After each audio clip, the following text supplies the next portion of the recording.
In today's video, I am going to teach you how to resize frame with content in Figma.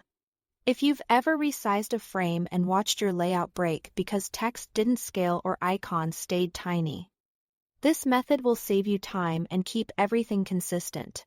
We're focusing on scaling content proportionally, which is the best approach when you want everything inside a frame images, text sizes, and icons to grow or shrink together as a single unit. Start by opening your design and navigating to the frame you want to resize. Think of the frame as a container for your layout. When you scale the frame using the correct tool, all the elements inside it scale in harmony, preserving their visual relationships and spacing. Activate the Scale tool by pressing the K key on your keyboard. You can also find it in the toolbar, tucked under the Move tool dropdown. You'll know the Scale tool is active when your cursor changes and the interface reflects scaling options in the right sidebar. Using the Scale tool is crucial here because the regular Move tool won't scale text sizes or effects. It would only change dimensions, which often leads to misaligned or inconsistent results. Next, select the frame you want to scale.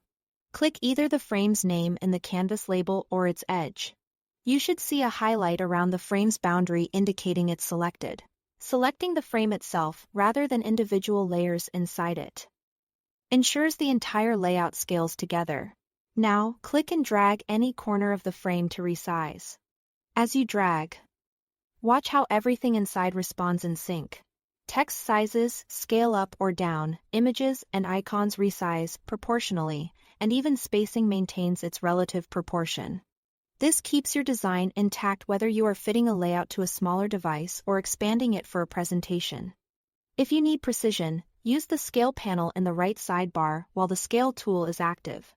Here, you can enter a specific multiplier like 2x to double the size or input a target width or height. The other dimension will adjust automatically to preserve the aspect ratio, giving you exact control without trial and error. That's all there is to it. Thanks for watching.